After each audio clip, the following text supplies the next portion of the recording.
السلام علیکم ورحمۃ اللہ وبرکاتہ۔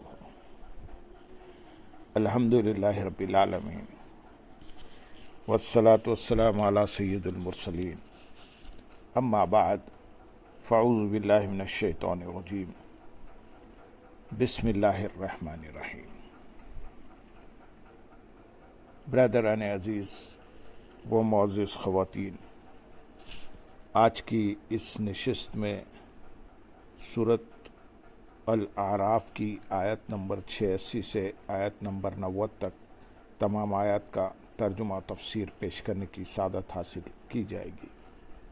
وَلَا تَقْعُدُوا بِكُلِّ صِرَاطٍ تُوعِدُونَ وَتَصُدُّونَ عَن سَبِيلِ اللَّهِ مَنْ آمَنَ بِهِ وَتَبْغُونَهَا عِوَجًا وَاذْكُرُوا إِذْ كُنْتُمْ قَلِيلًا فَكَثَّرَكُمْ وَانظُرُوا كَيْفَ كَانَ عَاقِبَةُ الْمُفْسِدِينَ۔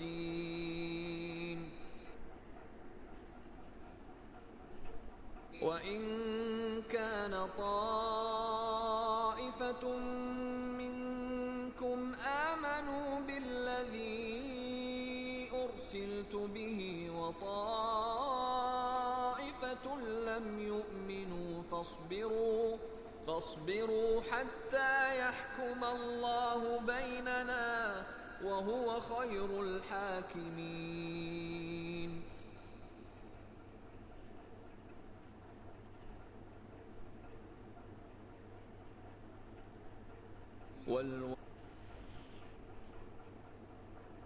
قال الملأ الذين استكبروا من قومه لنخرجنك يا شعيب والذين آمنوا معك من قريتنا أو لتعودن في ملتنا قال أولو كنا كارهين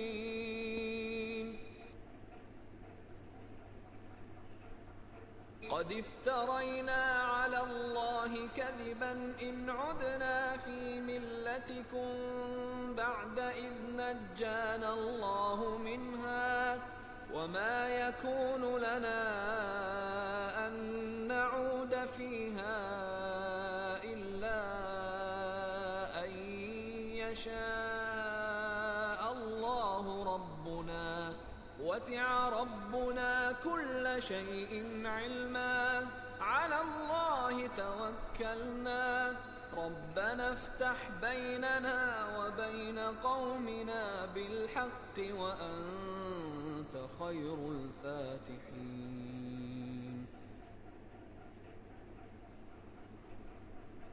وقال الملأ الذين كفروا من قومه لئن اتبعتم شعيبا إنكم إذا لخاسرون۔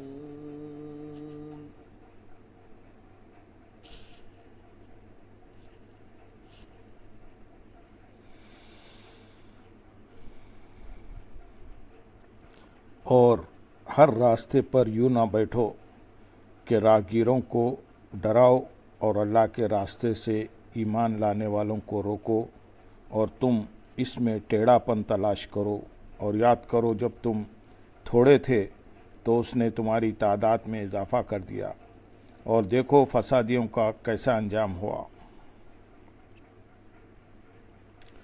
اور ہر راستے پر یوں نہ بیٹھو، یہ لوگ مدین کے راستوں پر بیٹھ جاتے تھے اور ہر راہگیر سے کہتے تھے کہ مدین شہر میں ایک جادوگر ہے۔ یہ بھی کہا گیا کہ ان کے بعض لوگ مسافروں پر ڈکیتیاں ڈالتے تھے۔ اور یاد کرو تم تھوڑے تھے، تمہیں بہت کر دیا، غریب تھے امیر کر دیا، کمزور تھے قوی کر دیا۔ ان نعمتوں کا تقاضا ہے کہ تم اس کا شکر ادا کرو کہ مجھ پر ایمان لاؤ۔ یعنی پچھلی امتوں کے احوال اور گزرے ہوئے زمانوں میں سرکشی کرنے والوں کے انجام، وہ مال عبرت کی نگاہ سے دیکھو اور سوچو۔ ظاہر یہ ہے کہ یہ کلام بھی حضرت شعیب علیہ السلام کا ہے۔ آپ اپنی قوم سے فرما رہے ہیں کہ اپنے سے پہلی امتوں کے تاریخی حالات معلوم کرنا، قوم کے بننے بگڑنے سے عبرت پکڑنا حکم الہی ہے۔ ایسے ہی بزرگان دین کی سوانح عمریاں اور خصوصاً حضور اقدس صلی اللہ علیہ وسلم کی سیرت طیبہ کا مطالعہ بہترین عبادت ہے۔ اس سے تقویٰ، رب عز و جل کا خوف اور عبادت کا ذوق پیدا ہوتا ہے۔ آیت نمبر 87 میں ارشاد ہے، اور اگر تم میں ایک گروہ اس پر ایمان لائے جس کے ساتھ مجھے بھیجا گیا ہے، اور ایک گروہ اس پر ایمان نہ لائے تو تم انتظار کرو حتیٰ کہ اللہ ہمارے درمیان فیصلہ کر دے، اور وہ سب سے بہترین فیصلہ فرمانے والا ہے۔ یعنی اگر تم میری رسالت میں اختلاف کر کے دو فرقے ہو گئے کہ ایک فرقے نے مانا اور ایک منکر ہوا، تو انتظار کرو یہاں تک کہ اللہ تعالی ہمارے درمیان فیصلہ کر دے کہ تصدیق کرنے والے ایمانداروں کو عزت دے اور ان کی مدد فرمائے، اور جھٹلانے والے منکرین کو ہلاک کرے اور انہیں عذاب دے، اور اللہ تعالیٰ سب سے بہترین فیصلہ فرمانے والا ہے، کیونکہ وہ حاکم حقیقی ہے۔ اس کے حکم میں نہ غلطی کا احتمال ہے، نہ اس کے حکم کی کہیں اپیل ہے۔ آیت نمبر 88 میں ارشاد ہے، اس کی قوم کے متکبر سردار کہنے لگے، اے شعیب، ہم ضرور تمہیں اور تمہارے ساتھ والے مسلمانوں کو اپنی بستی سے نکال دیں گے، یا تم ہمارے دین میں آ جاؤ۔ فرمایا کہ اگرچہ ہم بیزار ہوں۔ اس سے پہلی آیات میں حضرت شعیب علیہ السلام کے اپنی قوم کو کیے گئے وعظ و نصیحت کا بیان ہوا۔ آپ علیہ السلام کا وعظ و نصیحت سن کر آپ کی قوم کے وہ سردار جنہوں نے اللہ تعالیٰ اور اس کے رسول صلی اللہ علیہ وسلم پر ایمان لانے اور پیروی کرنے سے تکبر کیا تھا، ان کے جواب کا ذکر اس آیت میں فرمایا گیا ہے۔ چنانچہ فرمایا گیا کہ حضرت شعیب علیہ السلام کی قوم کے متکبر سردار ان کی نصیحتیں سن کر کہنے لگے، اے شعیب، ہم قسم کھاتے ہیں کہ ہم ضرور تمہیں اور تمہارے ساتھ ایمان والوں کو اپنی بستی سے نکال دیں گے۔ یعنی اصل مقصود تو آپ کو نکالنا ہے، اور آپ کی وجہ سے آپ کے مومن ساتھیوں کو بھی نکال دیں گے۔ حضرت شعیب علیہ السلام کی قوم کے سرداروں کی بے ادبی ان کی ہلاکت کا سبب بنی۔ اس سے معلوم ہوا کہ قوم کے سردار قوم کی ہلاکت کا باعث بنتے ہیں۔ اگر یہ درست ہو جائے تو قوم کو اعلیٰ درجے پر پہنچا دیتے ہیں، اور بگڑ جائیں تو ذلت کی گہری گھائیوں میں گرا دیتے ہیں۔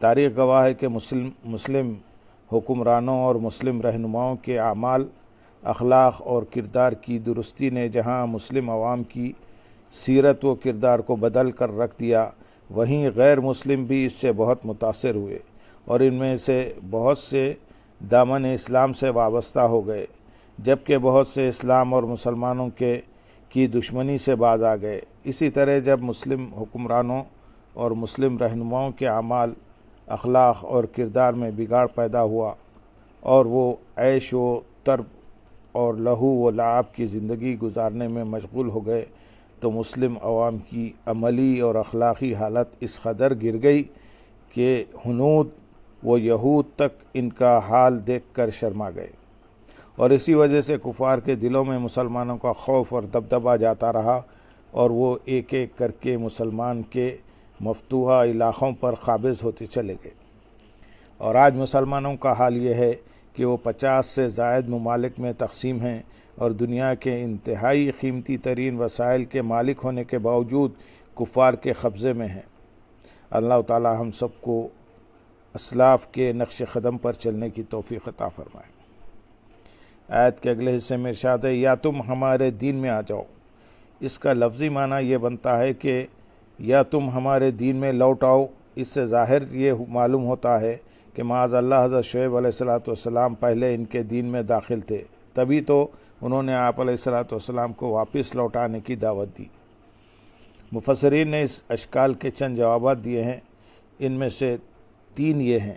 ایک، حضرت شعیب علیہ السلام پر ایمان لانے والے چونکہ پہلے کافر تھے، تو جب آپ کی قوم نے آپ کی پیروی کرنے والوں کو مخاطب کیا تو اس خطاب میں آپ علیہ السلام کو بھی شامل کر کے آپ پر بھی وہی حکم جاری کر دیا، حالانکہ آپ علیہ السلام تو ان کے دین میں کبھی داخل ہی نہ ہوئے تھے۔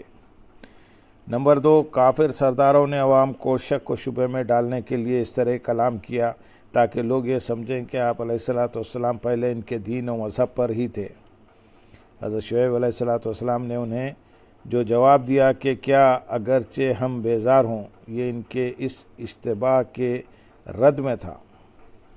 نمبر 3، حضرت شعیب علیہ السلام کفر و شرک سے تو قطعاً دور و نفور تھے، لیکن ابتدا میں چھپ کر عبادت وغیرہ کرتے تھے، جس کی وجہ سے ان کا دین قوم پر ظاہر نہ تھا، جس سے انہوں نے یہ سمجھا کہ آپ علیہ السلام ان کے دین پر ہیں۔ آیت نمبر 190 میں ارشاد ہے، بے شک پھر تو ضرور ہم اللہ پر جھوٹ باندھیں گے اگر اس کے بعد بھی ہم تمہارے دین میں آئیں، جبکہ اللہ نے ہمیں اس سے بچایا ہے، اور ہم مسلمانوں میں کسی کا کام نہیں کہ تمہارے دین میں آئے مگر یہ کہ ہمارا رب اللہ چاہے۔ ہمارے رب کا علم ہر چیز کو محیط ہے، ہم نے اللہ ہی پر بھروسہ کیا۔ ہمارے رب ہم میں اور ہماری قوم میں حق کے ساتھ فیصلہ فرما دے، اور تو سب سے بہتر فیصلہ فرمانے والا ہے۔ حضرت شعیب علیہ السلام نے اپنی قوم کا جواب سن کر ان سے فرمایا تھا کہ کیا ہم تمہارے دین میں آئیں اگرچہ ہم اس سے بیزار ہوں۔ اس پر انہوں نے کہا، ہاں پھر بھی تم ہمارے دین میں آ جاؤ۔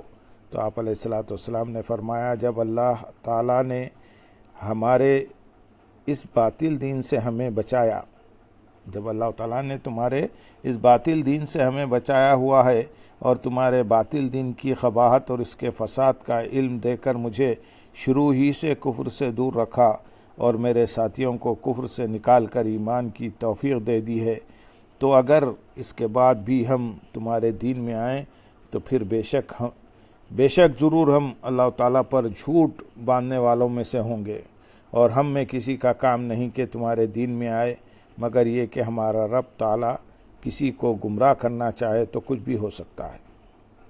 یاد رہے کہ گمراہ ہونے سے نبی علیہ السلام خارج ہیں، کیونکہ وہ خطائی معصوم ہوتے ہیں اور شیطان انہیں گمراہ نہیں کر سکتا۔ رب تعالیٰ ارشاد فرماتے ہیں سورۃ حجر میں،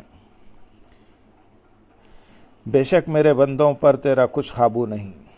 حضرت شعیب علیہ السلام کا یہ فرمان کہ ہمارا رب تعالیٰ چاہے تو کچھ بھی ہو سکتا ہے، در حقیقت اللہ تعالیٰ کی مشیت کے آگے سر تسلیم خم کرنا ہے۔ آیت کے اگلے حصے میں ارشاد ہے، ہر چیز کو محیط ہے۔ ہمارے رب کا علم ہر چیز کو محیط ہے، یعنی جو ہو چکا اور جو آئندہ ہوگا سب چیزوں کو اللہ تعالیٰ ازل سے ہی جانتا ہے، لہذا سعادت مند وہی ہے جو اللہ تعالیٰ کے علم میں سعید ہے، اور بدبخت وہ ہے جو اللہ تعالیٰ کے علم میں شقی ہے۔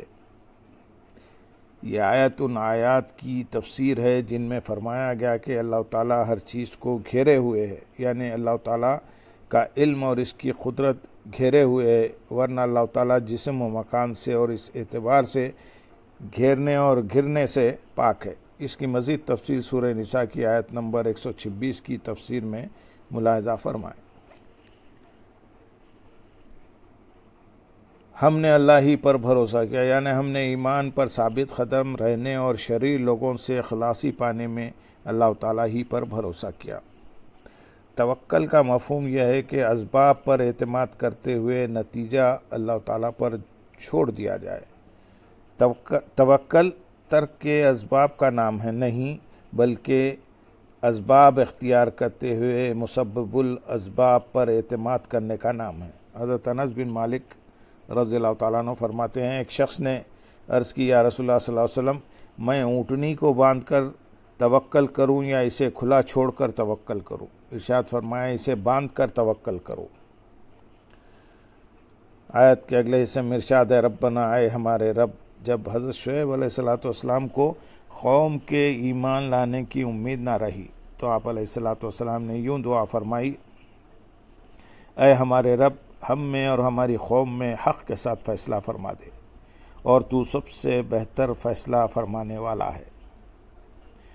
زجاج نے کہا کہ اس کے یہ معنی ہو سکتے ہیں کہ اے ہمارے رب ہمارے امر کو ظاہر فرما دے، اس سے مراد یہ ہے کہ ان پر ایسا عذاب نازل فرما جس سے ان کا باطل پر ہونا اور حضرت شعیب علیہ السلام اور ان کے متبعین کا حق پر ہونا ظاہر ہو۔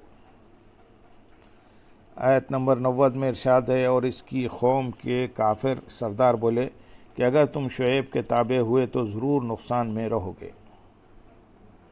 حضرت شعیب علیہ السلام کی قوم کے سرداروں نے جب حضرت شعیب علیہ السلام اور ان پر ایمان لانے والوں کی دین میں مضبوطی دیکھی تو انہیں یہ خوف لاحق ہوا کہ کہیں اور لوگ بھی ان پر ایمان نہ لے آئیں۔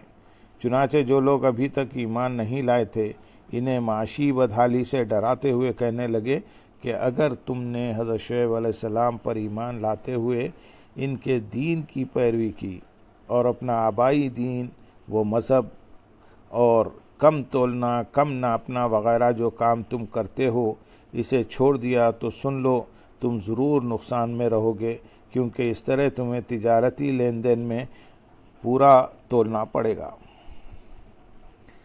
حضرت شعیب علیہ السلام کی قوم کے سرداروں کی یہ روش ان کی بیمار ذہنیت کا پتہ دیتی ہے کہ احکام الہیہ کی پابندی میں اپنی ناکامی جبکہ راہ راست پر چلنے میں اپنی ہلاکت اور دین حق پر ایمان لانے میں انہیں محیب خطرات نظر آنے لگے اور انہوں نے دوسروں کو بھی دین حق سے دور کرنے کی کوشش شروع کر دی۔